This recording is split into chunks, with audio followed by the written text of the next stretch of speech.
어머니, 진짜 오늘 같은 날에 쪽팔리게 왜 그러세요? 저 꼴통 노인네 때문에 진짜 창피해 죽겠네. 환갑잔치장에서 며느리가 내뱉은 이 한마디로 저는 시장에서 완전히 투명인간이 되어버렸습니다. 30년 넘게 함께한 상인들이 저를 피했고 평생 모은 돈으로 지켜온 제 집마저 빼앗길 위기에 처했습니다. 하지만 며느리는 몰랐겠죠. 자신이 꼴통이라고 무시했던 그 시어머니가 결국 며느리의 거대한 사기극을 폭로하고 며느리 인생을 감옥으로 보내버릴 거라는 사실을. 지금부터 사연 시작합니다. 오늘은 정분의 68번째 생일이었습니다. 아니, 환갑잔치였죠. 비록 60을 넘긴 지 8년이 지났지만 정부는 그동안 한 번도 제대로 된 생일상을 받아본 적이 없었습니다. 평생 시장에서 반찬 가게를 운영하며 남편 뒷바라지에 자식 키우느라 정신없이 살아왔거든요.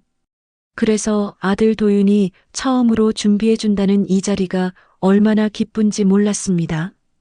시장 상인 20명 남짓이 모인 작은 식당. 정부는 단정하게 빗어넘긴 머리에 연보라색 한복을 입고 앉아 있었습니다. 주름진 손을 무릎 위에 가지런히 모으고 수줍은 듯 미소를 지었죠. 오랜 단골 상인들이 축하 인사를 건네며 음식을 권할 때마다 정분의 눈가는 촉촉이 젖어들었습니다. 그때였습니다. 며느리 여림이 자리에서 벌떡 일어나더니 큰 소리로 말했습니다. 아니, 어머님, 지금 또 그러시는 거예요? 갑작스러운 목소리에 식당 안이 조용해졌습니다. 정부는 어리둥절한 표정으로 며느리를 바라봤죠. 무슨 일인지 알 수가 없었습니다. 여림은 팔짱을 낀 채 정분을 내려다보며 차갑게 웃었습니다. 아까부터 계속 상인분들한테 음식 남기지 말라고 아껴 먹으라고 하시잖아요. 오늘이 무슨 날인데 그렇게 유난을 떠세요? 정분의 얼굴이 하얗게 질렸습니다. 손이 미세하게 떨리기 시작했죠.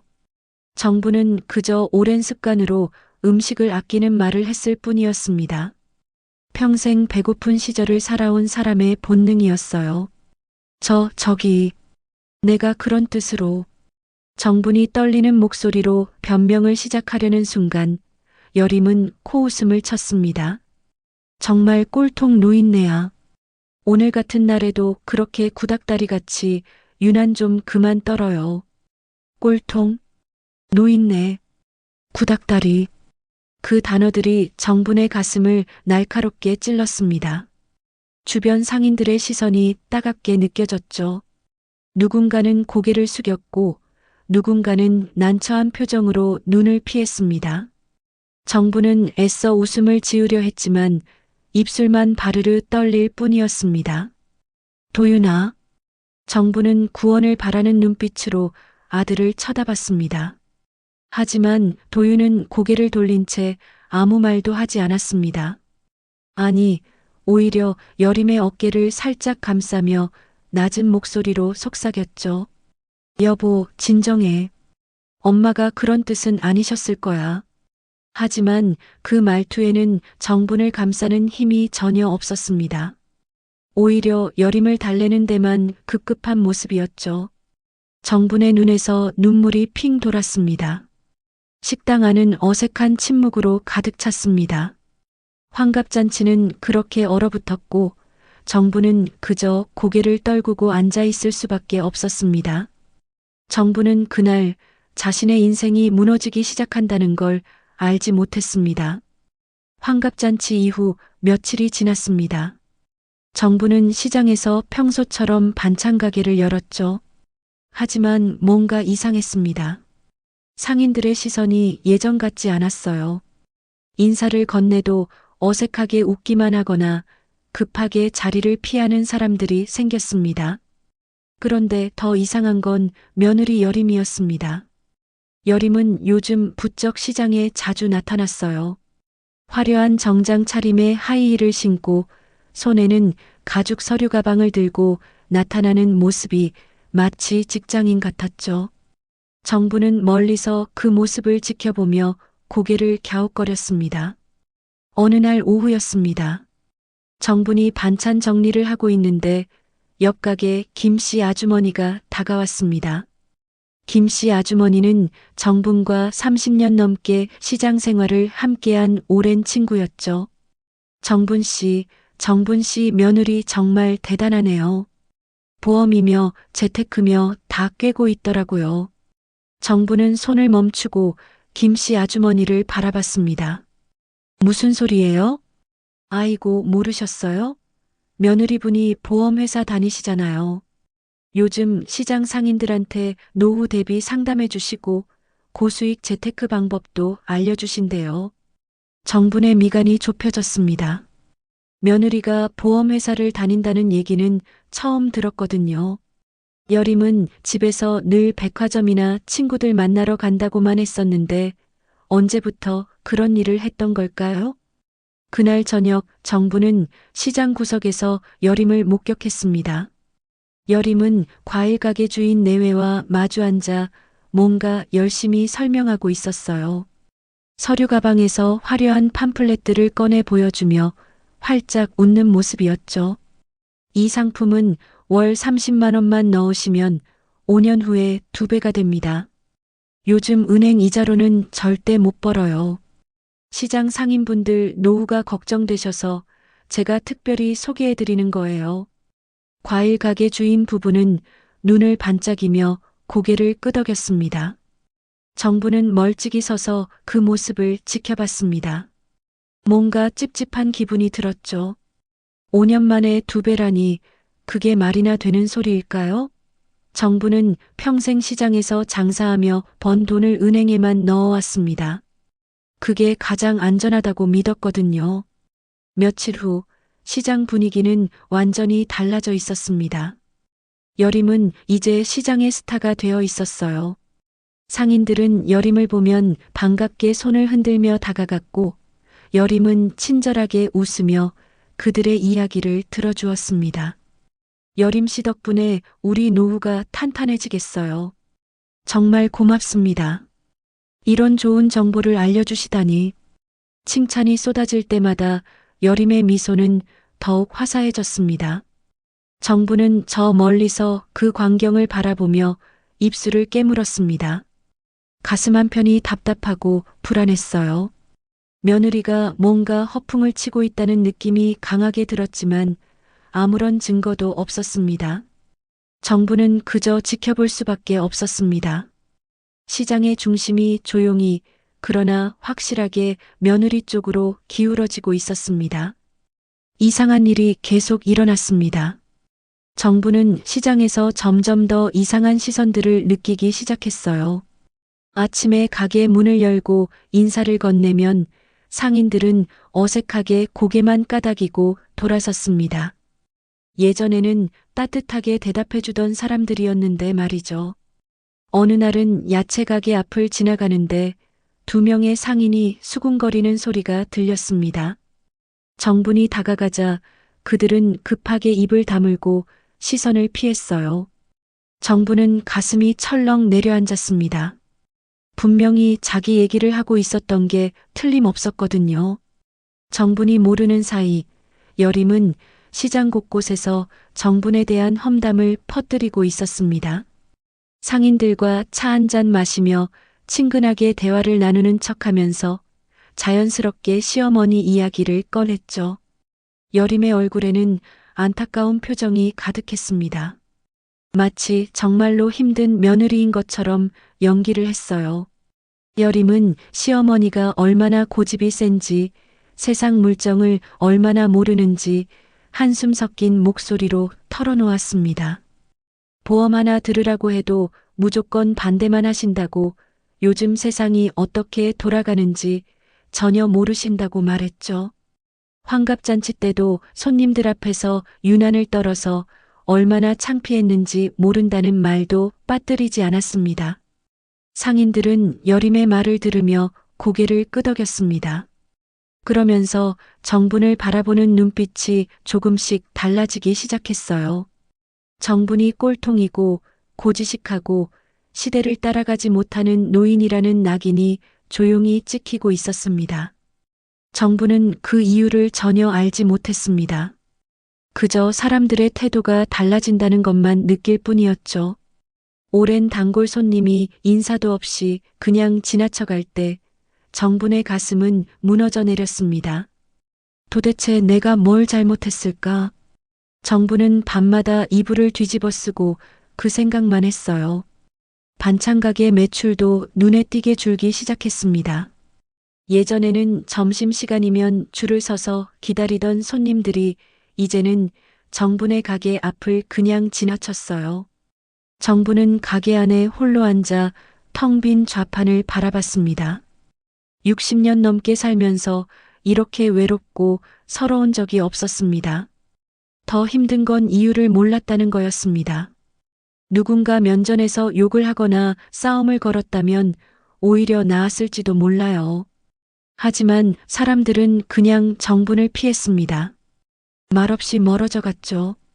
정부는 그 차가운 침묵 속에서 천천히 무너져 내렸습니다. 시장 한 구석에서 정부는 작아지고 있었습니다. 며느리가 만들어낸 꼴통이라는 프레임 속에 갇힌 채 정부는 아무것도 할 수 없었습니다. 저녁 식사 자리였습니다. 정부는 아들 내외와 함께 밥상에 앉아 있었어요. 평소보다 분위기가 묘하게 무거웠습니다. 여림은 밥을 먹다 말고 서류 가방에서 두툼한 봉투를 꺼내 정분 앞에 놓았습니다. 정분이 봉투를 열어보니 화려한 색깔의 보험 서류가 여러 장 들어 있었습니다. 건강보험, 연금보험, 투자형 보험까지 종류도 가지가지였죠. 정부는 서류를 넘기며 미간을 찌푸렸습니다. 보험료란에 적힌 숫자들이 만만치 않았거든요. 한 달에 100만 원이 훌쩍 넘는 금액이었어요. 여림은 포크로 샐러드를 찍으며 차분하게 말했습니다. 요즘 같은 시대에 보험 하나 없으면 큰일 난다고, 특히 나이 드신 분들은 미리미리 준비해야 한다고 했죠. 말투는 부드러웠지만 눈빛만큼은 차갑게 식어 있었습니다. 정부는 고개를 저었습니다. 평생 은행만 믿고 살아왔던 정분에게 보험이란 건 낯설고 불안한 존재였어요. 더군다나 한꺼번에 이렇게 많은 보험을 가입하라니 그건 말이 안 됐습니다. 정부는 조심스럽게 입을 열었습니다. 나는 은행이 더 믿음직스러워. 보험은 잘 모르겠고. 그 순간 여림의 얼굴이 굳어졌습니다. 포크를 내려놓는 소리가 식탁에 날카롭게 울렸죠. 여림은 팔짱을 끼고 정분을 빤히 쳐다봤습니다. 그 눈빛에는 짜증과 경멸이 뒤섞여 있었어요. 다음 날 여림은 시장 한복판에서 정분을 마주쳤습니다. 여림은 주변에 상인 몇 명이 있는 걸 확인하고는 일부러 큰 목소리로 말했어요. 어머님이 보험 가입을 거부하셔서 얼마나 답답한지 모른다고. 이렇게 고집불통이시면 나중에 아프시기라도 하면 어쩌려고 그러시냐고 한숨을 쉬었습니다. 상인들의 시선이 정분에게 쏠렸습니다. 정분은 얼굴이 화끈거렸어요. 여림은 거기서 멈추지 않았습니다. 요즘 시대에 은행만 믿는 건 정말 모질이 같은 생각이라고. 세상이 얼마나 변했는데 아직도 그렇게 사수냐고 목소리를 높였죠. 정부는 아무 말도 할 수 없었습니다. 변명을 하려 해도 목이 메어 소리가 나오지 않았어요. 그저 고개를 떨구고 서 있을 뿐이었습니다. 주변 상인들은 난처한 표정으로 정분을 힐끔거렸고 누군가는 쓴웃음을 지으며 고개를 저었습니다. 그날 저녁 정부는 아들에게 하소연했습니다. 며느리가 너무 심하다고, 사람들 앞에서 자기를 모질이라고 했다고 떨리는 목소리로 말했어요. 하지만 도윤의 반응은 정분이 기대했던 것과 달랐습니다. 도윤은 한숨을 깊게 내쉬었습니다. 그리고는 엄마 때문에 여림이 얼마나 힘들어하는지 아느냐고, 좋은 일 하려고 애쓰는데 왜 그렇게 거부만 하시냐고 되레 정분을 몰아붙였어요. 도윤의 목소리에는 짜증이 섞여 있었습니다. 정분의 가슴이 무너져 내렸습니다. 아들마저 며느리 편을 드는 현실이 믿기지 않았어요. 정부는 그날 밤 잠을 이루지 못했습니다. 어둠 속에서 천장만 바라보며 자신이 정말 잘못된 건가 하는 생각에 빠져들었죠. 혼란스러웠습니다. 세상이 변한 건지 자신이 뒤처진 건지 알 수가 없었어요. 보험 서류는 여전히 탁자 위에 놓여 있었습니다. 정부는 그 서류를 바라보며 깊은 한숨을 내쉬었습니다. 시장의 분위기가 완전히 바뀌었습니다. 여림은 이제 시장의 중심이 되어 있었어요. 매일 오후면 시장 구석 카페에 상인 서너 명씩 모여 여림의 말에 귀를 기울였습니다. 여림은 화려한 그래프와 수익률표를 보여주며 능숙하게 설명했죠. 5년이면 원금의 2배, 10년이면 3배가 된다는 달콤한 말들이 쏟아졌습니다. 상인들의 눈빛이 반짝였습니다. 평생 시장에서 고생만 하며 살아온 사람들에게 여림의 제안은 희망처럼 들렸어요. 노후를 걱정하지 않아도 된다는 말, 자식들에게 부담 주지 않아도 된다는 말이 얼마나 달콤했는지 몰랐습니다. 1명씩, 2명씩 여림이 내민 계약서에 도장을 찍기 시작했죠. 정육점 주인은 30만 원짜리 투자 상품에 가입했습니다. 채소가게 사장은 50만 원짜리 연금보험을 들었어요. 생선 가게 내외는 아예 100만 원이 넘는 고수익 보험 패키지를 선택했습니다. 시장 곳곳에서 여림과 계약을 맺는 상인들이 늘어났죠. 여림은 계약서를 받아들 때마다 환하게 웃었습니다. 그리고는 자연스럽게 정분 이야기를 꺼냈어요. 시어머니는 이런 좋은 기회를 거부하신다고, 아무리 설득해도 은행만 고집하신다고 안타까운 표정을 지었습니다. 그러면서 요즘 시대에 그렇게 사시면 안 되는데 정말 답답하다고 한숨을 내쉬었죠. 상인들 사이에서 소문이 퍼지기 시작했습니다. 정부는 시대를 모르는 구닥다리라는 말이 공공연하게 나돌았어요. 좋은 며느리가 그렇게 챙겨주는데도 고집만 부린다는 비난도 따라왔습니다. 어떤 이는 정부니 며느리 일을 방해한다고까지 말했죠. 정부는 그 모든 말들을 듣지 못했습니다. 하지만 느낄 수는 있었어요. 시장을 걸을 때마다 등 뒤에서 느껴지는 시선들, 자신이 지나가면 갑자기 조용해지는 대화들, 눈을 피하는 사람들의 표정이 정분에게 말해주고 있었습니다. 당신은 환영받지 못한다고. 반찬 가게의 단골 손님들이 하나둘씩 떠나갔습니다. 20년 넘게 반찬을 사가던 김씨 아주머니는 어느 날부터 정분의 가게 앞을 그냥 지나쳤어요. 매주 감자조림을 사가던 할머니도 더 이상 오지 않았습니다. 정분이 먼저 인사를 해도 고개만 까닥이고 발걸음을 재촉하는 사람들이 늘어났죠. 정분의 가게는 점점 텅 비어갔습니다. 오전 10시가 되어도 손님이 한 명도 없는 날이 생겼어요. 예전 같으면 상상도 할 수 없는 일이었습니다. 정부는 혼자 가게에 앉아 손님을 기다렸지만 시간만 무겁게 흘러갔죠. 점심시간이 되었습니다. 정부는 도시락을 꺼내 혼자 밥을 먹었어요. 옆 가게 상인들은 함께 모여 웃으며 식사를 했지만 정분을 부르는 사람은 아무도 없었습니다. 정부는 그 웃음소리를 들으며 목구멍에 밥알이 넘어가지 않았어요. 저녁이 되어 장사를 정리할 시간이었습니다. 정부는 팔리지 않은 반찬들을 바라봤어요. 절반 이상이 그대로 남아 있었습니다. 손때 묻은 통장을 꺼내 오늘 매출을 적었죠. 숫자가 예전의 3분의 1도 안 됐습니다. 정분의 손이 떨렸어요. 그날 밤 정부는 빈 가게에 홀로 앉아 있었습니다. 시장 불빛이 하나둘 꺼지고 사람들의 목소리도 멀어졌어요. 정부는 어둠 속에서 작아지는 자신을 느꼈습니다. 시장 한가운데서 외톨이가 되어간다는 게 이렇게 고통스러운 줄 몰랐어요. 정분의 눈에서 눈물이 주르르 흘러내렸습니다. 어느 주말 오후였습니다. 정부는 거실 소파에 앉아 있었어요. 여림과 도윤이 마주 앉아 무언가 심각하게 이야기를 나누고 있었습니다. 정부는 불안한 예감이 들었죠. 여림의 얼굴에는 평소와 다른 진지함이 서려 있었어요. 여림이 먼저 입을 열었습니다. 상속세 이야기였습니다.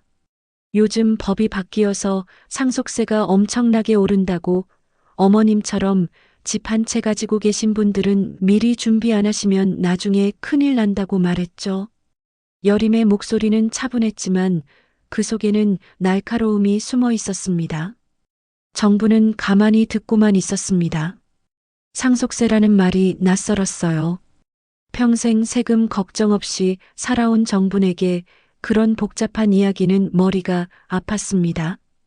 여림은 서류 몇 장을 탁자 위에 펼쳐놓았어요.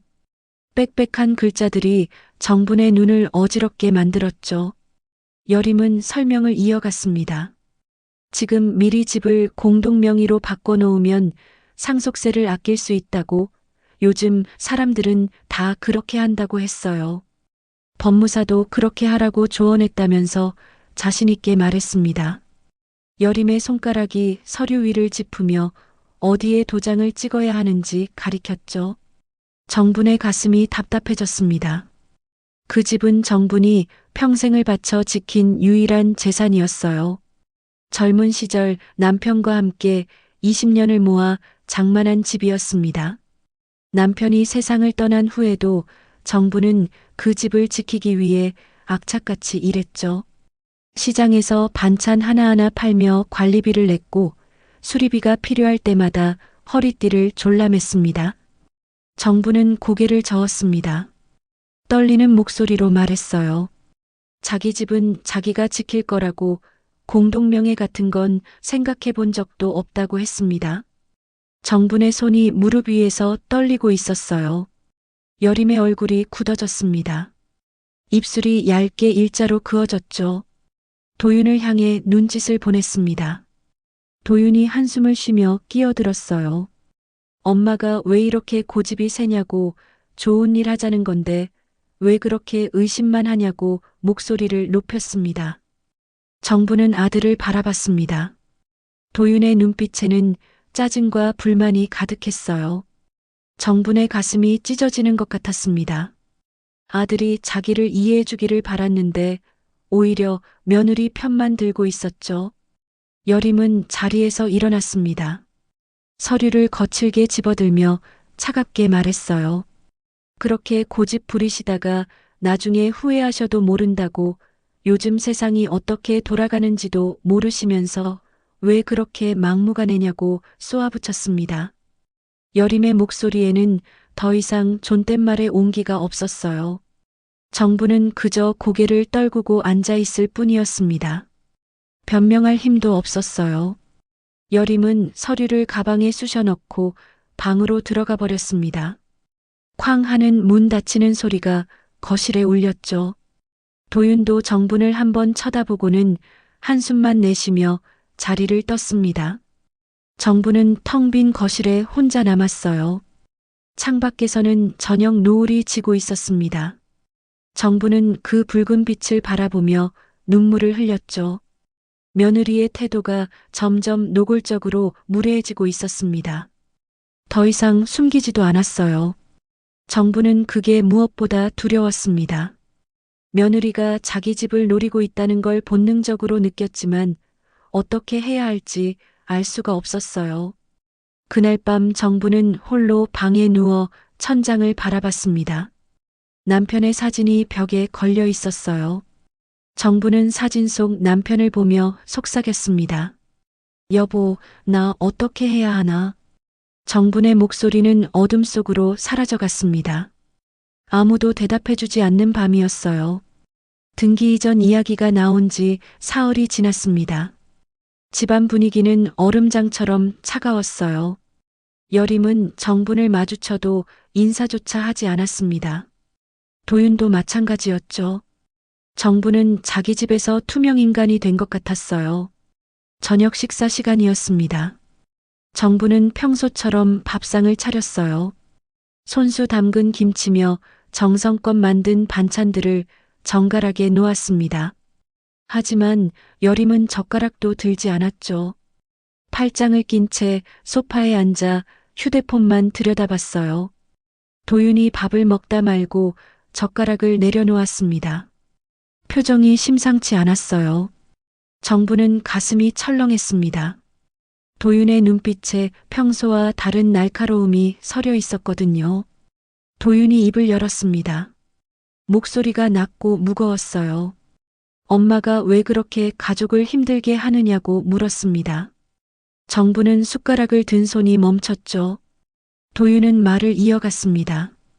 여림이 좋은 방법을 알려주는데 왜 무조건 반대만 하냐고, 그렇게 가족 말을 안 듣고 고집만 부리면 어떻게 같이 사느냐고 쏟아냈어요. 정분의 입술이 바르르 떨렸습니다. 변명하려 했지만 목소리가 나오지 않았어요. 도윤의 목소리는 점점 커졌습니다. 엄마 때문에 집안이 엉망이 됐다고, 엄마 때문에 여림이 얼마나 스트레스 받는지 아느냐고 소리쳤죠. 정분의 가슴이 무너져 내렸습니다. 평생 키운 아들이 자기를 향해 이런 말을 하다니 믿을 수가 없었어요. 정부는 떨리는 목소리로 물었습니다. 엄마가 뭘 잘못했느냐고, 그저 내 집을 지키려는 게 잘못이냐고 간신히 말했죠. 도윤이 비웃듯 코웃음을 쳤습니다. 요즘 세상에 그렇게 사는 사람이 어디 있냐고, 엄마는 시대를 너무 모른다고 차갑게 말했어요. 그 말 한마디 한마디가 정분의 가슴에 비수처럼 꽂혔습니다. 정부는 참았던 눈물이 터져 나왔습니다. 68년을 살면서 아들 앞에서 이렇게 눈물을 흘린 적이 없었어요. 정부는 떨리는 손으로 얼굴을 가렸습니다. 어깨가 흔들렸죠. 도윤은 자리에서 벌떡 일어났습니다. 더 이상 할 말이 없다는 듯 방으로 들어가 버렸어요. 정부는 혼자 식탁에 남았습니다. 차가워진 밥과 손도 대지 않은 반찬들이 쓸쓸하게 놓여 있었죠. 소파에 앉아있던 여림이 천천히 일어났습니다. 정분을 지나치며 낮은 목소리로 속삭였어요. 어머님 때문에 가족이 힘들다고, 좀 생각을 바꾸시는 게 어떻겠냐고 차갑게 말했습니다. 여림의 목소리에는 위협이 섞여 있었어요. 여림은 방으로 들어갔습니다. 문이 닫히고 얼마 지나지 않아 안에서 대화 소리가 들렸어요. 정부는 귀를 기울였습니다. 여림이 도윤에게 뭐라고 속삭이는 소리가 희미하게 들렸죠. 여림은 도윤에게 말하고 있었습니다. 어머니 때문에 재테크 계획이 다 꼬인다고, 등기만 넘어오면 대출도 받을 수 있고 투자도 더 할 수 있는데 시어머니가 다 막고 있다고 하소연했어요. 목소리에 눈물 섞인 연기가 완벽했습니다. 도윤이 여림을 달래는 소리가 들렸습니다. 여보 미안하다고, 엄마를 잘 설득해보겠다고 약속하는 목소리였어요. 정부는 그 소리를 듣고 무릎이 꺾였습니다. 주저앉아 소리 없이 울었죠. 아들이 완전히 며느리 편이 되어버렸습니다. 정부는 아들에게 버려졌다는 생각이 들었어요. 평생 아들 하나 믿고 살아왔는데 그 아들이 자기를 가족을 힘들게 하는 사람으로 보고 있었습니다. 정부는 거실 바닥에 주저앉아 한참을 울었습니다. 눈물이 마를 때까지 울고 또 울었어요. 세상에서 가장 외로운 밤이었습니다. 정부는 자기가 정말 잘못된 건지 아니면 세상이 잘못된 건지 분간할 수 없었죠. 그날 밤 정부는 거실 소파에서 잠이 들었습니다. 방으로 들어갈 힘도 없었어요. 정분의 가슴 속에는 깊은 상처가 새겨졌습니다. 아들에게 받은 상처, 며느리에게 당한 모욕, 그 모든 것이 정분을 짓누르고 있었죠. 정분의 삶은 천천히 무너지고 있었습니다. 밤 11시가 넘었습니다. 정분은 잠이 오지 않아 거실을 서성이고 있었어요. 아들과의 다툼이 머릿속에서 계속 맴돌았습니다. 정부는 물을 마시려고 부엌으로 향했죠. 그때 베란다 쪽에서 여림의 목소리가 들렸습니다. 정부는 발걸음을 멈췄어요. 여림이 누군가와 통화를 하고 있었습니다. 목소리가 평소와 달랐죠. 차갑고 날카로웠어요. 정부는 숨을 죽이고 귀를 기울였습니다. 여림의 목소리가 또렷하게 들려왔어요. 보험료만 몇 달 더 거두면 된다고, 그러면 바로 빠져나갈 거라고 말하고 있었습니다. 정분의 심장이 쿵쾅거렸죠. 여림은 말을 이어갔습니다. 시장 상인들이 아직 눈치 못 챘다고, 바보들이라서 쉽게 속는다고 비웃는 목소리였어요. 그리고는 집 등기만 넘어오면 인생 역전이라고, 대출받아서 한탕 크게 치고 나가면 된다고 말했습니다. 정분의 온몸에 소름이 돋았습니다. 며느리가 사기를 치고 있었던 거예요. 시장 상인들을 속이고 있었고 자기 집까지 노리고 있었습니다. 정부는 벽에 기대어 가까스로 몸을 지탱했어요. 여림의 목소리가 계속 들렸습니다. 시어머니가 꼴통이라서 일이 늦어진다고, 하지만 곧 설득할 방법을 찾을 거라고 자신있게 말했죠. 그 노인네 하나 구슬리는 건 시간 문제라고 차갑게 웃었습니다. 정부는 손으로 입을 막았습니다. 비명이 나올 것 같았어요. 며느리의 진짜 얼굴을 본 순간이었습니다.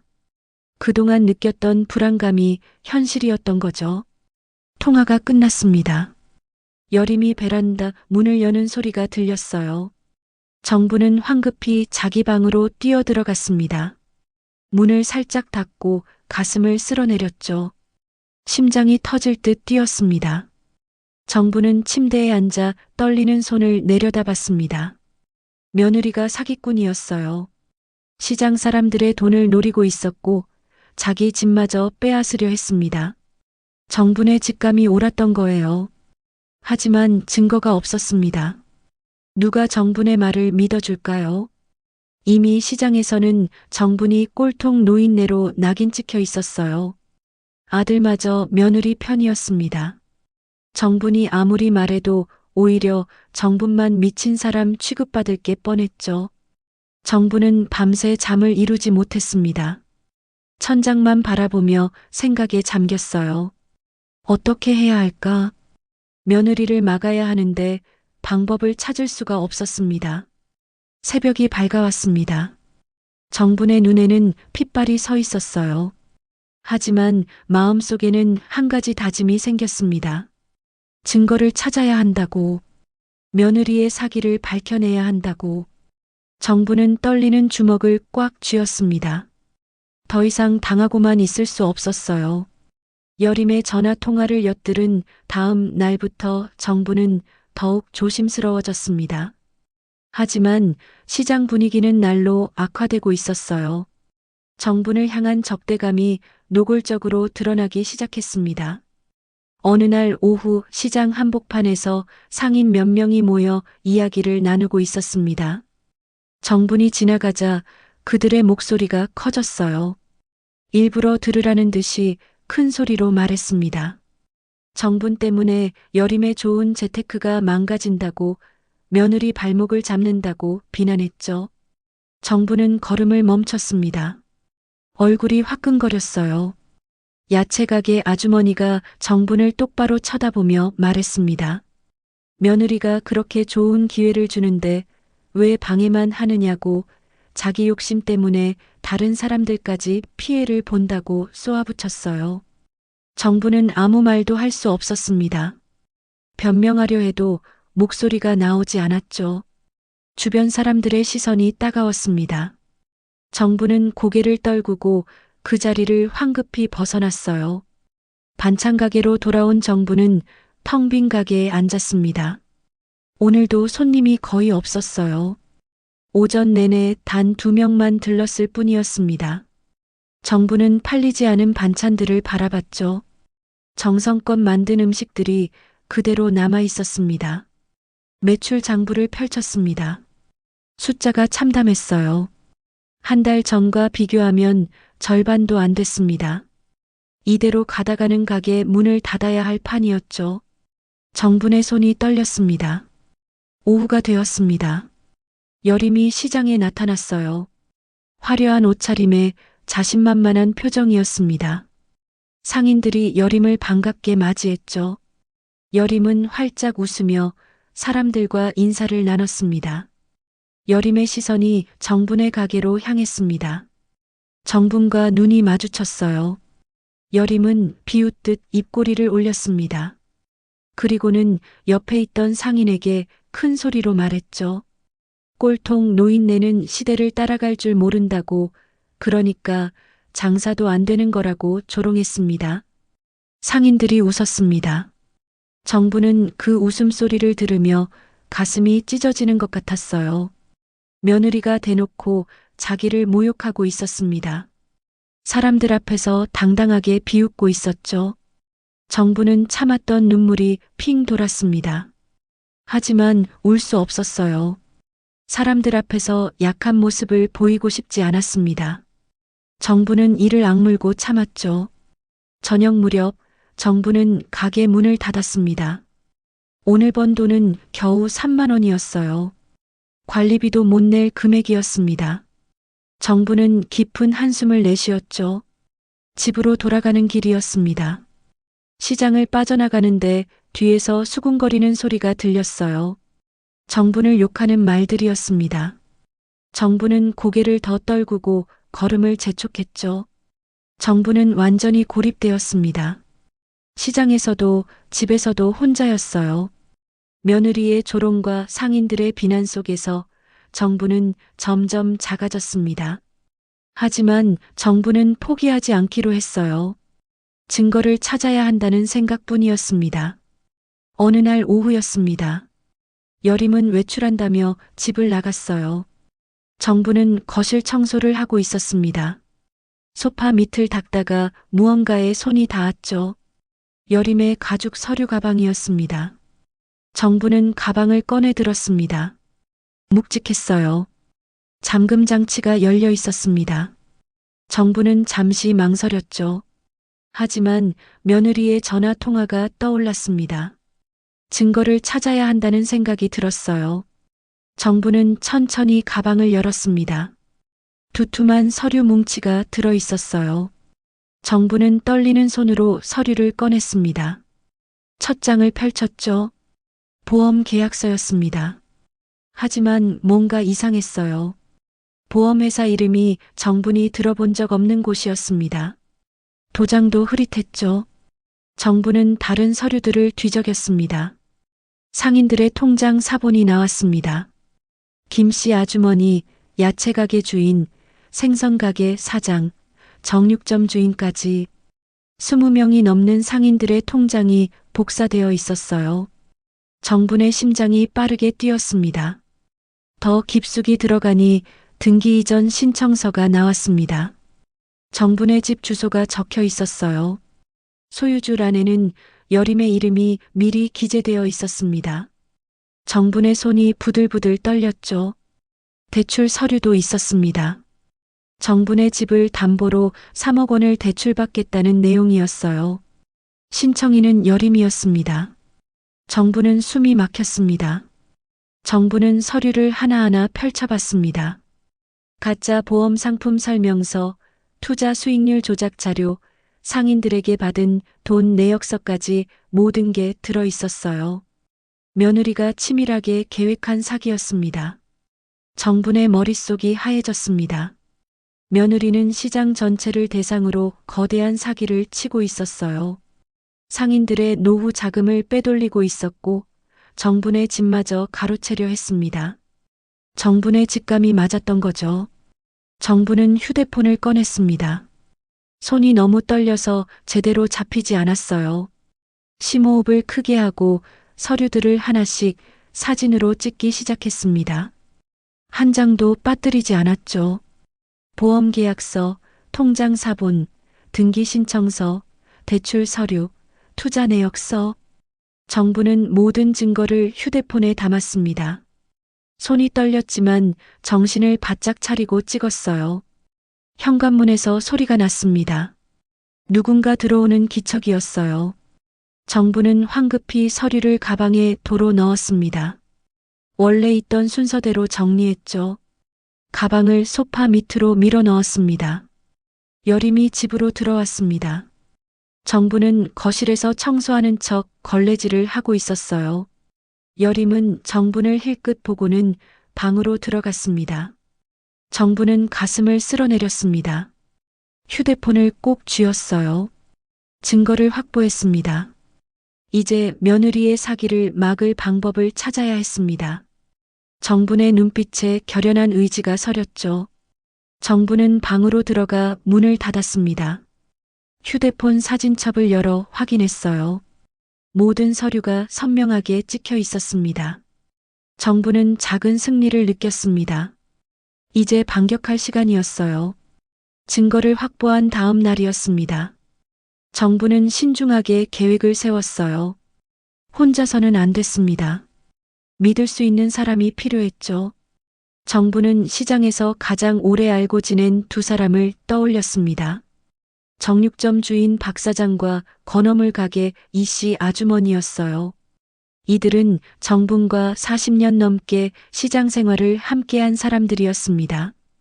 정부는 그들에게 조심스럽게 연락을 했죠. 저녁 늦은 시간 정분의 집 근처 작은 카페였습니다. 세 사람이 구석 자리에 모였어요. 박 사장과 이 씨 아주머니는 궁금한 표정으로 정분을 바라봤습니다. 정부는 떨리는 손으로 휴대폰을 꺼냈습니다. 사진첩을 열어 서류 사진들을 보여줬어요. 처음에는 두 사람도 무슨 말인지 이해하지 못했습니다. 하지만 정분이 하나하나 설명하자 표정이 굳어졌죠. 가짜 보험 계약서를 보여줬습니다. 박 사장의 얼굴이 창백해졌어요. 자기도 이 보험에 가입했다는 사실을 깨달았습니다. 이 씨 아주머니는 손으로 입을 막았죠. 정부는 통장 사본을 보여줬습니다. 박 사장과 이 씨 아주머니의 통장도 거기 있었어요. 두 사람은 충격에 빠졌습니다. 자기들의 정보가 어떻게 여림 손에 들어갔는지 믿을 수 없었죠. 박 사장이 떨리는 목소리로 물었습니다. 정말이냐고, 여림이 사기꾼이냐고 물었어요. 정부는 고개를 끄덕였습니다. 며느리의 전화 통화도 들었다고, 시장 사람들을 모두 속이고 있다고 말했죠. 이 씨 아주머니가 울음을 터뜨렸습니다. 평생 모은 돈을 여림에게 맡겼다고, 노후 자금을 다 넣었다고 흐느꼈어요. 정부는 그녀의 손을 꽉 잡았습니다. 정부는 두 사람에게 말했습니다. 지금 당장 경찰에 신고해야 한다고, 더 많은 피해자가 생기기 전에 막아야 한다고 했어요. 박 사장과 이 씨 아주머니는 고개를 끄덕였습니다. 다음 날 아침 정부는 경찰서를 찾았습니다. 박 사장과 이 씨 아주머니도 함께였어요. 정부는 휴대폰에 저장한 모든 증거 사진을 경찰에게 보여줬습니다.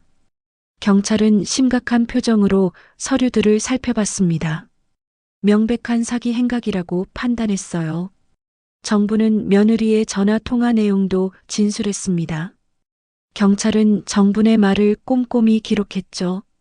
경찰이 말했습니다. 더 많은 피해자 진술이 필요하다고, 시장 상인들을 모아야 한다고 했어요. 정부는 알겠다고 답했습니다. 박 사장과 이 씨 아주머니가 나섰습니다. 여림에게 돈을 맡긴 상인들을 하나씩 설득하기 시작했어요. 처음에는 믿지 않는 사람들도 있었습니다. 하지만 증거 사진을 보여주자 모두 충격에 빠졌죠. 일주일 동안 조용히 움직였습니다. 20명의 상인들이 경찰서를 찾아가 진술을 했어요. 모두 여림에게 속았다는 사실을 깨달았습니다. 정부는 그 과정을 지켜보며 마음을 다잡았죠. 여림은 아직 아무것도 눈치채지 못했습니다. 여전히 자신만만하게 시장을 돌아다녔어요. 정부는 며느리를 지켜보며 이를 악물었습니다. 곧 모든 게 끝날 거라고, 정의가 승리할 거라고 믿었죠. 정분의 반격이 조용히 준비되고 있었습니다. 보름이 지났습니다. 여림은 시장 카페에 상인들을 불러 모았어요. 특별 투자금 납입 날이라고 했습니다. 오늘 돈을 더 넣으면 수익률이 2배로 오른다고 말했죠. 상인들은 기대에 부푼 얼굴로 모여들었습니다. 오후 2시 카페는 사람들로 가득 찼습니다. 여림은 화려한 정장 차림으로 앞에 서 있었어요. 테이블 위에는 계약서와 영수증이 쌓여 있었습니다. 여림의 얼굴에는 자신만만한 미소가 번졌죠. 여림이 입을 열었습니다. 오늘이 마지막 기회라고, 지금 투자하지 않으면 평생 후회할 거라고 목소리를 높였어요. 상인들은 지갑을 꺼내기 시작했습니다. 바로 그때였습니다. 카페 문이 활짝 열렸어요. 정분이 들어왔습니다. 뒤따라 박 사장과 이 씨 아주머니, 그리고 20명의 상인들이 함께 들어왔죠. 여림의 미소가 굳어졌습니다. 정분의 뒤로 경찰 4명이 나타났습니다. 제복을 입은 경찰들이 카페 안으로 들어서자 분위기가 얼어붙었어요. 여림의 얼굴이 하얗게 질렸습니다. 정분이 앞으로 나섰습니다. 손에는 두툼한 파일을 들고 있었어요. 정분은 떨리지 않는 목소리로 말했습니다. 모두 속았다고, 여림은 사기꾼이라고 또박또박 말했죠. 정분은 파일을 테이블 위에 펼쳤습니다. 가짜 보험 계약서, 통장 사본, 등기 신청서, 대출 서류가 쏟아져 나왔어요. 상인들은 숨을 죽이고 서류들을 바라봤습니다. 박 사장이 한 장을 집어들었습니다. 자기 통장 사본이었어요. 이 씨 아주머니도 자기 정보가 적힌 서류를 발견했습니다. 상인들의 얼굴이 창백해졌죠. 경찰이 여림에게 다가갔습니다. 여림은 뒷걸음질 쳤어요. 아니라고, 오해라고 소리쳤습니다. 하지만 경찰은 멈추지 않았죠. 정부는 휴대폰을 꺼냈습니다. 여림의 통화 녹음을 틀었어요. 보험료만 거두면 바로 빠져나간다는 말, 상인들을 바보라고 비웃는 말, 등기만 넘어오면 인생역전이라는 말이 카페 안에 울려 퍼졌습니다. 상인들이 경악했습니다. 누군가는 주저앉았고 누군가는 분노로 떨었어요. 여림을 믿었던 사람들의 얼굴에 배신감이 가득했습니다. 여림이 뒤로 물러섰습니다. 출구를 향해 뛰려고 했어요. 하지만 경찰이 재빨리 가로막았습니다. 여림의 팔을 잡았죠. 경찰이 수갑을 채웠습니다. 차가운 쇠소리가 카페 안에 울렸어요. 여림은 발버둥 쳤습니다. 나달라고 소리쳤지만 소용없었죠. 여림이 정분을 노려봤습니다. 눈빛에 증오가 가득했어요. 하지만 정분은 흔들리지 않았습니다. 당당하게 며느리를 바라봤죠. 경찰이 여림을 끌고 나갔습니다. 카페는 충격에 휩싸였어요. 상인들은 서로를 바라보며 말문이 막혔습니다. 정부는 그 자리에 서서 깊은 숨을 내쉬었죠. 피해자 명단이 경찰에게 전달됐습니다. 23명의 상인들이 여림에게 속았어요. 총 피해액은 2억 원이 넘었습니다. 정분의 집도 위기에서 벗어났죠. 정부는 카페 밖을 바라봤습니다. 여림이 경찰차에 실려가는 모습이 보였어요. 정분의 눈에서 눈물이 흘렀습니다. 슬픔이 아니라 안도의 눈물이었죠. 드디어 끝났습니다. 여림이 체포된 소식은 빠르게 퍼졌습니다. 도윤은 회사에서 전화를 받았어요. 경찰서로 오라는 연락이었습니다. 도윤은 무슨 일인지도 모른 채 황급히 달려갔죠. 경찰서 앞에는 정분이 서 있었습니다. 도윤은 어머니를 보자마자 달려갔어요. 무슨 일이냐고, 왜 여기 있느냐고 다급하게 물었습니다. 정분은 조용히 말했죠. 여림이 사기꾼이라고, 체포됐다고 말했습니다. 도윤의 얼굴이 하얗게 변했습니다. 믿을 수 없다는 표정이었어요. 정부는 도윤의 손을 잡고 경찰서 안으로 들어갔습니다. 조사실에서 경찰이 모든 증거를 보여줬죠. 가짜 보험 계약서를 봤습니다. 도윤의 손이 떨렸어요. 상인들의 통장 사본을 봤습니다. 도윤의 입술이 파르르 떨렸죠. 정분의 집 등기 이전 신청서를 봤습니다. 도윤은 그 자리에 주저앉았어요. 경찰이 여림의 통화 녹음을 들려줬습니다. 시어머니를 꼴통이라고 비웃는 말, 상인들을 바보라고 조롱하는 말, 집을 빼앗아 대출받겠다는 말이 도윤의 귀에 쏟아졌습니다. 도윤은 머리를 감싸쥐었어요. 도윤이 오열하기 시작했습니다. 어깨가 들썩이며 흐느꼈어요. 자기가 얼마나 어리석었는지 깨달았습니다. 어머니를 의심했고 아내만 믿었던 자신이 한심했죠. 경찰이 피해 규모를 설명했습니다.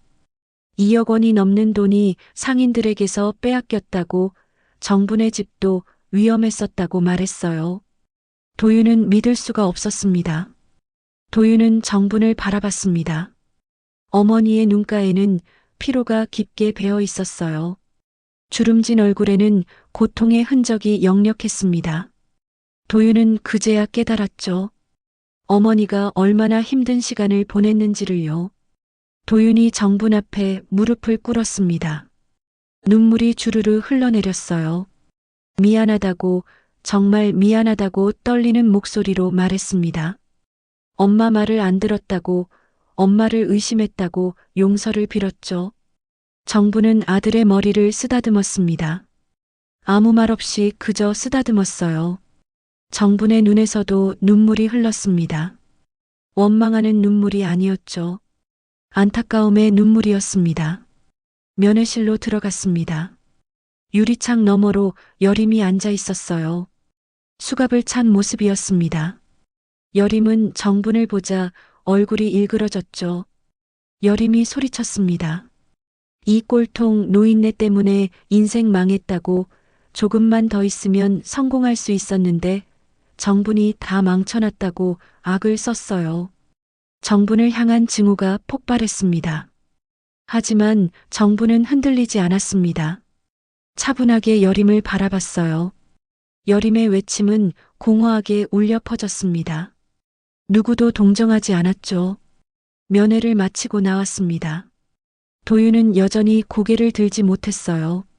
자기가 얼마나 큰 실수를 했는지 뼈저리게 느꼈습니다. 정분은 아들의 어깨를 감싸 안았죠. 정분이 조용히 말했습니다. 다시 시작하면 된다고, 이제부터 제대로 살면 된다고 위로했어요. 도윤은 어머니 품에서 한참을 울었습니다. 경찰서를 나섰습니다. 해가 서쪽으로 기울고 있었어요. 정분과 도윤은 나란히 걸었습니다. 오랜만에 모자가 함께 걷는 길이었죠. 도윤은 어머니 손을 꼭 잡았습니다. 정분은 그 손의 온기를 느끼며 작게 미소 지었어요. 긴 악몽이 끝났습니다. 이제 새로운 시작이었죠. 여림의 체포 소식이 시장 전체에 퍼졌습니다. 상인들은 충격에 빠졌어요. 자신들이 사기를 당했다는 사실, 그리고 정분을 오해했다는 사실이 동시에 밀려왔습니다. 죄책감이 시장을 무겁게 짓눌렀죠. 다음 날 아침이었습니다. 정부는 평소처럼 반찬가게 문을 열었어요. 하지만 오늘은 달랐습니다. 가게 앞에 상인들이 줄지어 서 있었죠. 20명이 넘는 사람들이었습니다. 맨 앞에 박 사장이 서 있었습니다. 손에는 꽃다발을 들고 있었어요. 이씨 아주머니는 눈이 빨갛게 부어 있었습니다. 야채 가게 주인도 생선 가게 사장도 모두 고개를 숙이고 있었죠. 정부는 놀라서 멈춰섰습니다. 무슨 일인지 몰랐어요. 박 사장이 앞으로 나섰습니다. 꽃다발을 정분에게 내밀며 떨리는 목소리로 말했죠. 미안하다고, 정말 미안하다고 했습니다. 이씨 아주머니가 울음을 터뜨렸습니다. 정분 씨를 오해했다고, 꼴통이라고 욕했던 자신들이 한심하다고 흐느꼈어요. 다른 상인들도 눈물을 흘리기 시작했습니다. 정분의 눈가가 뜨거워졌습니다. 상인들의 진심 어린 사과가 가슴에 와닿았어요. 정분은 고개를 저었습니다. 괜찮다고, 다들 속은 거라고 말했죠. 야채 가게 주인이 무릎을 꿇었습니다. 정분 씨가 우리를 살렸다고, 정분 씨가 아니었으면 평생 모은 돈을 다 잃을 뻔했다고 감사의 말을 전했어요. 다른 상인들도 하나둘씩 고개를 숙였습니다. 정부는 그들을 일으켰습니다. 괜찮다고, 이제 다 지나간 일이라고 말했어요. 하지만 정분의 목소리도 떨리고 있었습니다. 오랜 서러움이 녹아내리는 순간이었죠. 그날부터 시장 분위기가 완전히 바뀌었습니다. 상인들은 정분의 가게 앞을 지날 때마다 인사를 했어요. 진심 어린 미소와 함께 말을 걸었습니다. 정분의 반찬을 다시 사기 시작했죠. 일주일 만에 단골 손님들이 돌아왔습니다. 김씨 아주머니는 매일 아침 정분의 가게를 찾았어요. 감자조림을 사가던 할머니도 다시 나타났습니다. 가게는 예전의 활기를 되찾았죠. 매출도 회복됐습니다. 오히려 예전보다 더 늘었어요. 상인들이 일부러 정분의 가게를 찾아왔습니다. 미안함을 표현하는 방식이었죠. 정분의 통장에 숫자가 다시 쌓이기 시작했습니다. 도윤은 여림과 이혼 절차를 밟았습니다. 변호사를 만나고 서류를 준비했어요. 여림은 감옥에서 재판을 기다리고 있었습니다.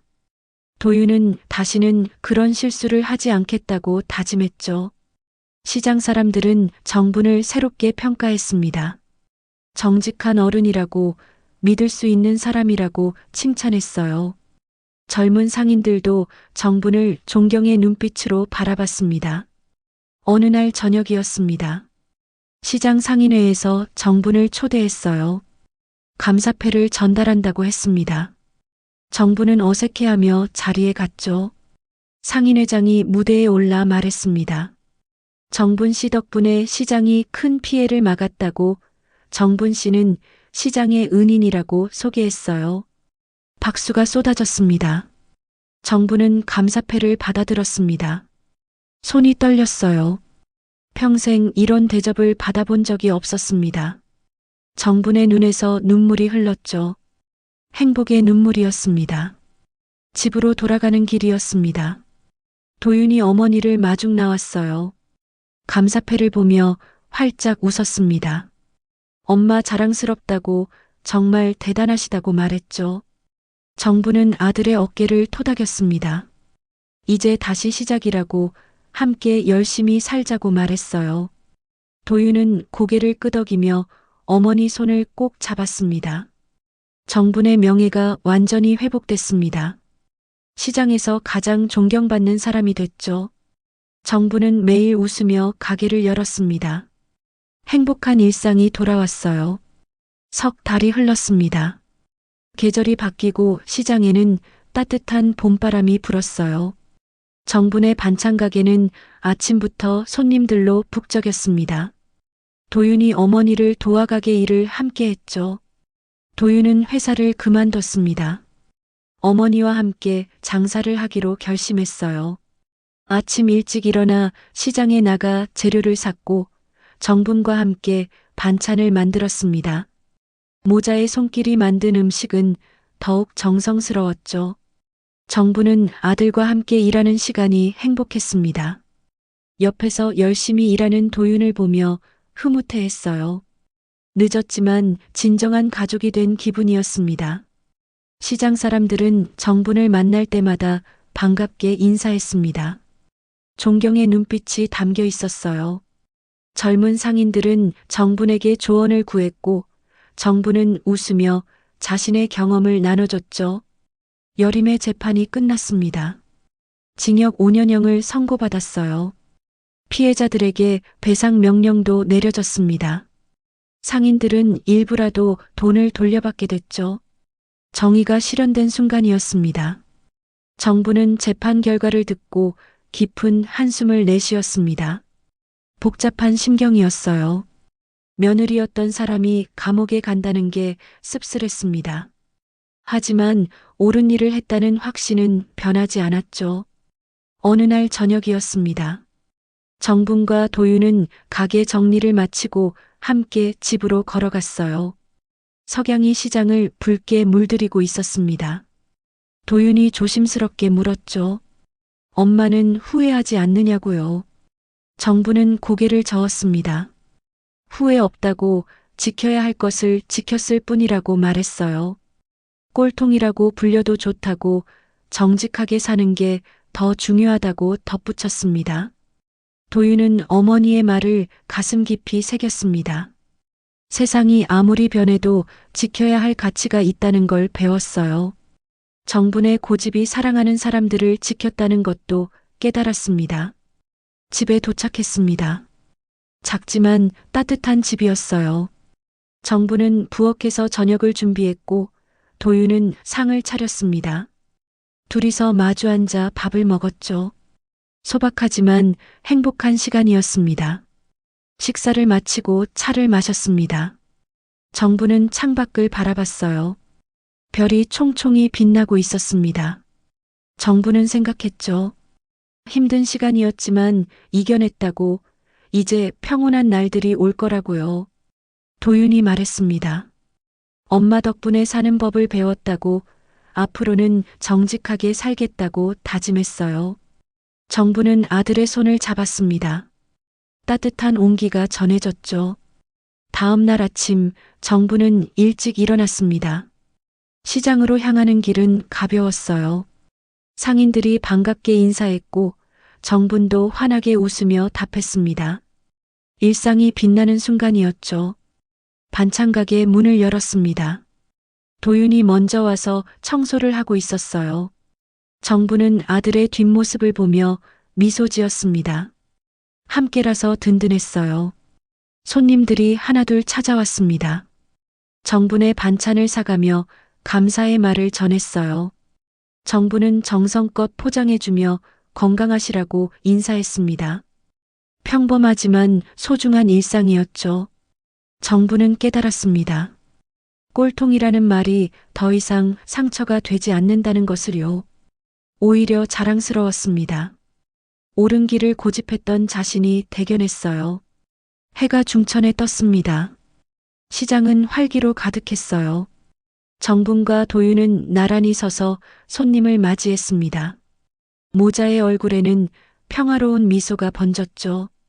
정분의 새로운 삶이 시작됐습니다. 정직과 용기로 지켜낸 삶이었어요. 그 삶은 누구보다 빛나고 있었습니다.